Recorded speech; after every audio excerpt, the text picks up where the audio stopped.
नमस्कार दोस्तों, प्रयास क्लासेस दाता रामगढ़ के इस यूट्यूब चैनल पर आप सभी का स्वागत है। जैसा कि आप जानते हैं, गणित विषय से संबंधित कुछ टॉपिक्स हम पढ़ने वाले हैं। इस साल तो 10वीं क्लास में गणित में सप्लीमेंट्री जिन बच्चों की आई है, उन बच्चों के लिए कुछ महत्वपूर्ण क्वेश्चंस हम बता रहे हैं। अगर आपने ये क्वेश्चन पढ़ लिए हैं तो निश्चित रूप से आप सप्लीमेंट्री एग्ज़ाम में पास हो जाओगे, क्योंकि 23 नंबर का जो क्वेश्चन आता है अपना, वो माध्यक और बहुलक 70 प्रश्नावली में से निश्चित रूप से आता है।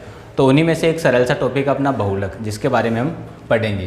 तो इसके लिए आपको बहुलक का सूत्र याद कर लेना है कि बहुलक बराबर होता है अपना L plus F1 minus F0 बटे 2F1 minus F0 minus F2 into H।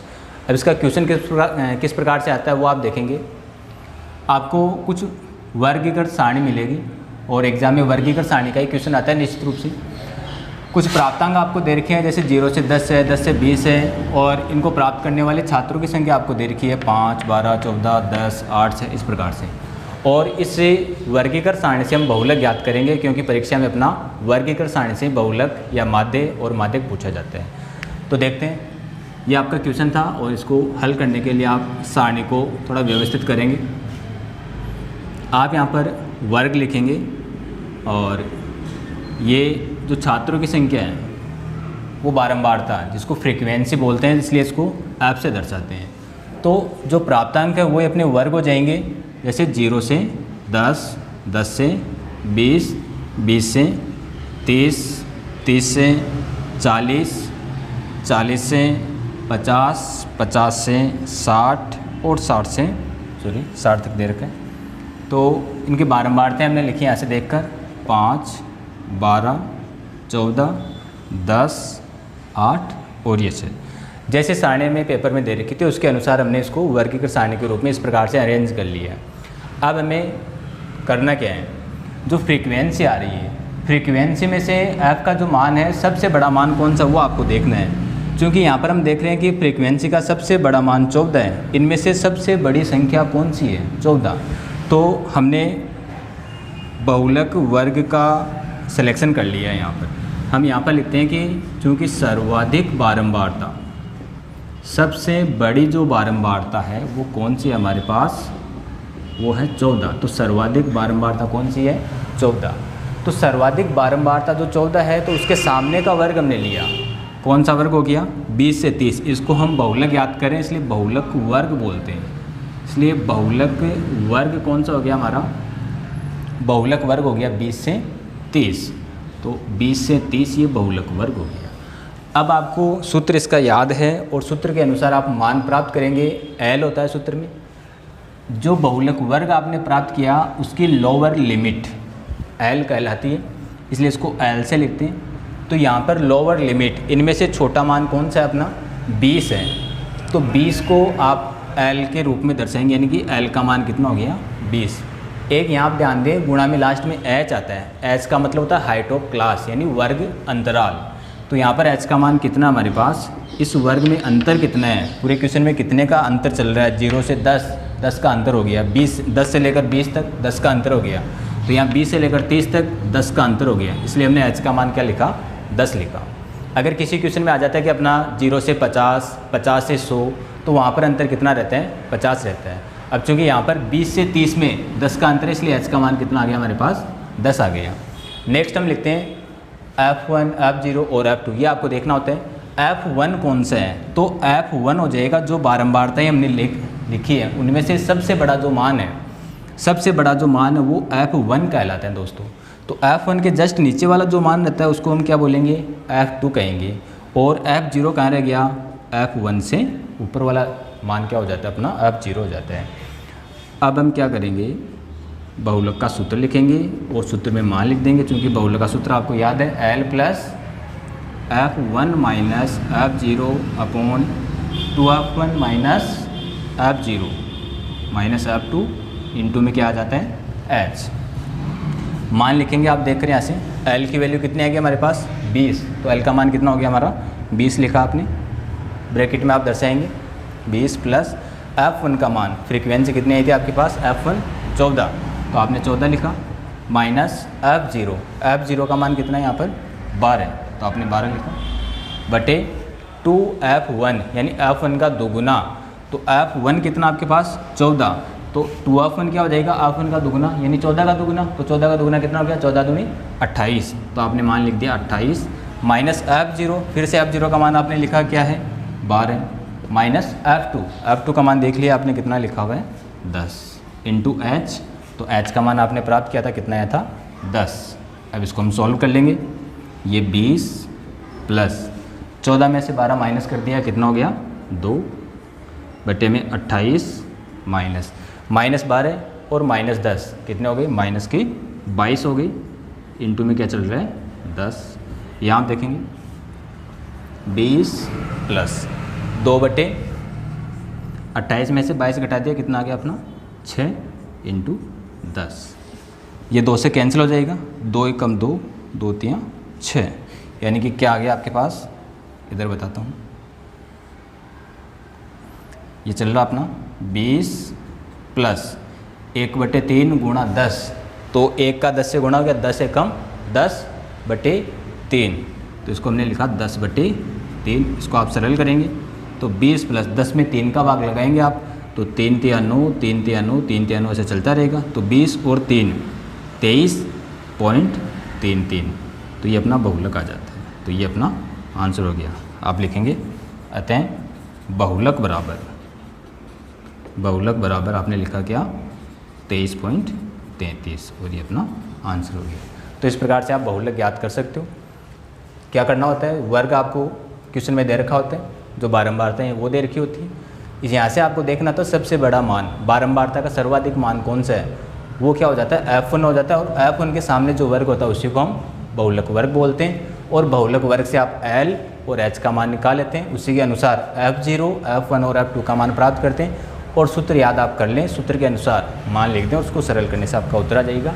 ये आपको यहाँ से 3 नंबर मिल जाएंगे। बहुलक का क्वेश्चन निश्चित रूप से पूछा जाता है, हर बार बोर्ड एग्जाम में बहुलक का क्वेश्चन आता है, और सप्लीमेंट्री एग्जाम में भी ये पूछा जाएगा। इसी के साथ में हम माध्य और माध्यक ये भी पढ़ने वाले हैं। तो अगला क्वेश्चन हम करते हैं माध्यक का। तो देखिए, तो अगला क्वेश्चन हम कर रहे हैं माध्यक का। देखिए, वर्गीकृत सारणी का माध्यक कैसे ज्ञात करते हैं, इससे पहले हमने बहुलक पढ़ ली है। वर्गीकृत सारणी का माध्यक ज्ञात करने के लिए आपको सूत्र याद करना है, l plus n/2 minus CF बटे F इंटू H। जी हाँ, ये माध्यक का सूत्र हो गया। अब आपको क्वेश्चन मिल गया कि कुछ प्राप्तांक इस प्रकार से दे रखे हैं और उनकी बारंबारताएं या छात्रों की संख्या इस प्रकार से, तो हमें जब इसका सॉल्यूशन करना है तो सारणी को इस प्रकार से आप बनाएंगे, और F से क्या बनाते हैं, इसमें CF बनाते हैं, संचयी बारंबारता। जी हाँ, इसको हम CF से दर्शाते हैं। F से क्या बनाना होता है, हमें CF बनाना। F हमें क्वेश्चन में दे रखी है, जो छात्रों की संख्या वो यहाँ पर F है, और F से क्या बना लेंगे हम CF बनाएंगे। तो F से CF कैसे बनाते हैं, देखिए सबसे पहले 4 लिखा, ये 4 हमने ऐसा कैसा उतार दिया, तो ये 4 के 4, और फिर आगे वाली F का मान इसमें जोड़ते जाएंगे। तो 4 में हमने 28 जोड़ दिया, कितना हो गया 32।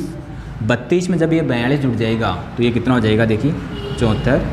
74 में जब ये 20 जुड़ जाएगा तो कितना हो जाएगा 94, और 6 जोड़ने पर कितना आ गया 100। जी हाँ, F से क्या बनाया आपने, CF बनाया। कैसे बनाया, ये 4 के 4, फिर आगे वाली बारंबारता 28 आपने जोड़ दी, 4 और 28 32 हो गया। 32 और 42 कितना हो गया 74। 74 में 20 जोड़ने पर कितना आ गया 94 आ गया, और 94 और 6 कितने हो गए 100।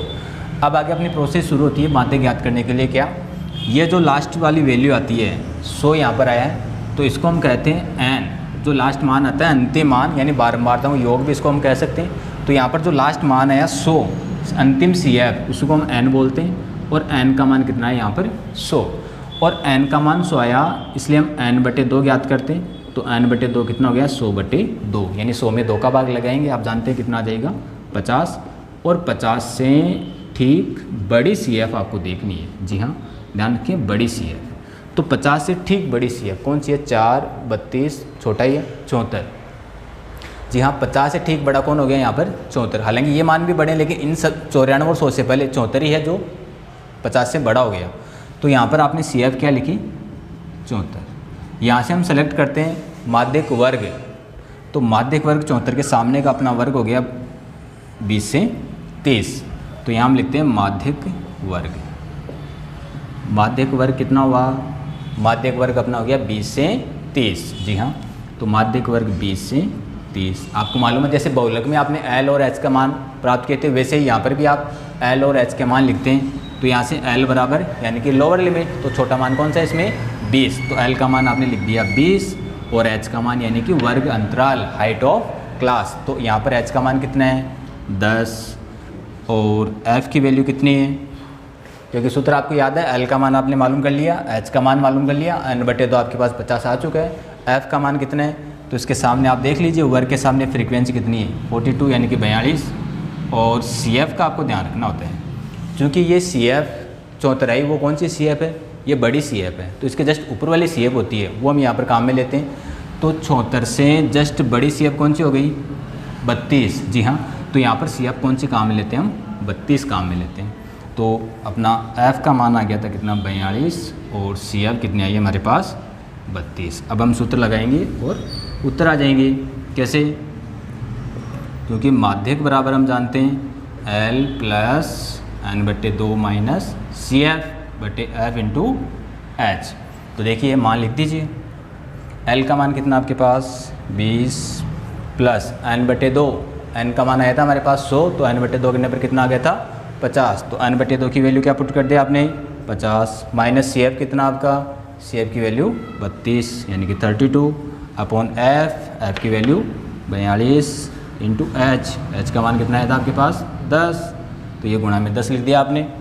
तो क्या हो गया 20 प्लस 50 में से 32 माइनस कर दिए, कितने बच गए 18/42 इंटू एच। सोल्व करें इसको, तो सॉल्व करने पर क्या आ जाएगा 18 और 42 छः के पार्ट से कट रहे हैं, 36 18 और 6 42, तो कितना आ गया दोस्तों 20 प्लस 3 गुणा 7।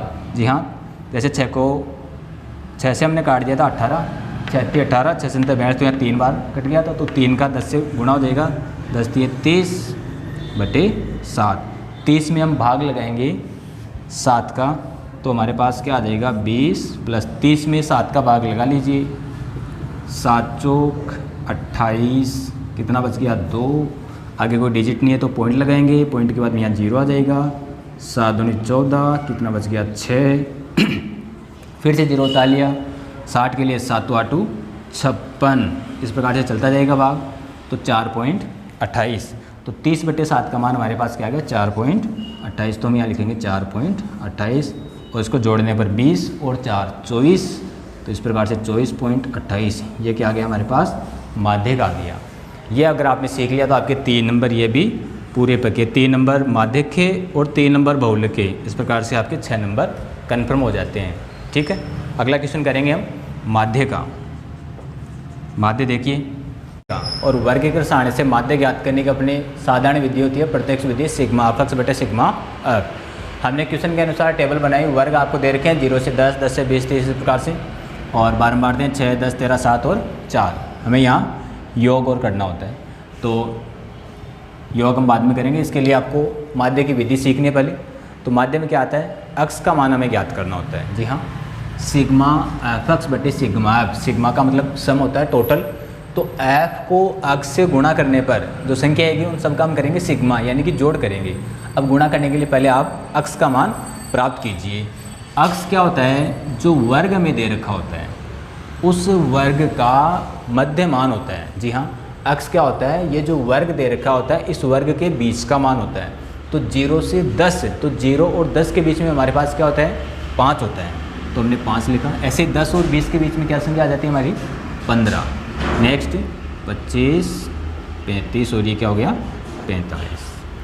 अब हमें क्या करना है, अक्स का अक्स से गुणा करना है। ये तो हमने अक्स प्राप्त कर लिया। अक्स कहाँ से प्राप्त किया, वर्ग में से प्राप्त किया। वर्ग में से अक्स कैसे प्राप्त करते हैं, जो वर्ग दे रखा है उसके 20 का मान लिखते हैं। 0 और 10 के बीच में कौन होता है 5, 10 और 20 के बीच में कौन होता है 15। इसी प्रकार 20 और 30 के बीच में 25, 30 और 40 के बीच में 35 हो गया। इसी प्रकार से 45 आ गया। तो जो अक्स का मान आ गया उसको हम एफ से गुणा करेंगे, तो हमारे पास क्या बन जाएगा एफ एक्स बन जाएगा, यानी एफ को अक्स से गुणा करना है। एफ को अक्स से गुणा किया, क्या बन गया एफ एक्स, इनके मान गुणा हो जाएंगे। तो 6 का 5 से गुणा करने पर 6 पंजे 30 बन गया, और 10 का 15 से गुणा करेंगे 15 150, 25 का गुणा करेंगे 25 3 75, 7 हासिल के हो गए 25 और 7 अपने हो गए 32 यानी कि 325। 7 पंजे 35, 3 हासिल के 7 21 और 3 हो गए 24। 45 का 4 से गुणा कर लिया तो कितना आ गया हमारे पास 180। अब योग करेंगे, योग किसका करेंगे एफ एक्स का और एफ का। जी हाँ, एक तो एफ का करना है हमें और दूसरा एफ एक्स से करना है, इसके योग की आवश्यकता नहीं है तो आप नहीं करें इसका योग। यहाँ कितना हो गया देखिए 6 और 10 16, 16 और 3 19 और 10 29, 29 और 4 कितने हो गए 36 और ये 4 40 हो गए। यहाँ हम देखेंगे एफ एक्स का जोड़ तो कितना हो गया देखिए 0 0 ये 5 और 5 10, एक हासिल का हो गया तो हासिल वाला 1 और 3 4 और 5 9, 9 और 2 11, 11 और 4 15, 15 और 8 23, 23 के 3 हासिल के 2 तो 2 और ये एक 3 और 3 6 और 2 8 और एक 9 यानी कि 930। अब चूँकि माध्य ज्ञात करें तो हमने माध्य का सूत्र लिखा। माध्य को हम x बार से डिनोट करते हैं। x बार बराबर सिग्मा एफ एक्स बटे सिग्मा एफ। तो x बार बराबर क्या हो गया हमारे पास सिग्मा एफ एक्स यानी एफ एक्स का योग 930। तो हमने यहाँ लिखा 930 बटे सिग्मा एफ। एफ का योग कितना दोस्तों 40। तो इकाई की ओर से 0 कैंसिल हो गया तो माध्य कितना है अपना 93 बटे 4। 93 में 4 का भाग आपको लगाना आता ही है, मैं इधर बता देता हूँ आपको। 4 का पाड़ा बोल लिया 4 दूनी 8, 9 में से 8 घटा लिया 1 बच गया 3 उतारा कैसे तो 4 3 12, चूँकि 4 से थोड़ा ज़्यादा हो जाएगा तो घटाने पर कितना आ गया 1, आगे दशमलव लगाया तो 0, 4 दूनी 8, 10 में से 8 घटा दिया कितना आ गया 2, 0 लगाएंगे 20 बन जाएगा तो 4 पंजे 20 यानी कि 23.25। तो x बार यानी कि अपना कितना आ गया 23.25 अर्थात माध्य हो गया अपना 23.25। ये अपना वर्गीकृत सारणी से माध्य ज्ञात करना हो गया। माध्य हमने ये सीखा प्रत्यक्ष विधि से। जी हाँ, प्रत्यक्ष विधि से माध्य हमने बताया आपको। इसके अलावा अपने पास 2 विधियाँ और होती है माध्य की, कल्पित माध्य विधि होती है और पद विचलन विधि होती है। सबसे पहले आप ये ही विधि लगा दें, प्रत्यक्ष विधि से माध्य सीखेंगे, उसके बाद में आपको कल्पित विधि और पद विचलन विधि में आने लग जाएगी। तो इस प्रकार से आपने 3 नंबर और 3 नंबर यानी कि 6 नंबर अपने क्लियर कर लें, क्योंकि अपने जो एग्ज़ाम है बोर्ड एग्ज़ाम उसमें माध्यक और बहुलक इन तीनों पॉइंट में से कोई से भी 2 पॉइंट आ सकते हैं और प्रत्येक पॉइंट 3-3 नंबर का आएगा। तो इस प्रकार से आपने 6 नंबर क्लियर कर लें, आप अपनी सप्लीमेंट्री एग्ज़ाम में आसानी से पास हो जाओगे। अगर आपने ये टॉपिक पढ़ लिया है तो 6 नंबर आपको यहाँ से मिल जाएंगे और नंबर प्राप्त करने के लिए आप हमारे साथ जुड़े रहें। आगे वाले कुछ टॉपिक्स और आपको सिखाएंगे, सरल से टॉपिक जो आप आसानी से कवर कर सकते हो। सप्लीमेंट्री एग्ज़ाम में निश्चित रूप से आप पास हो सकते हो। ठीक है।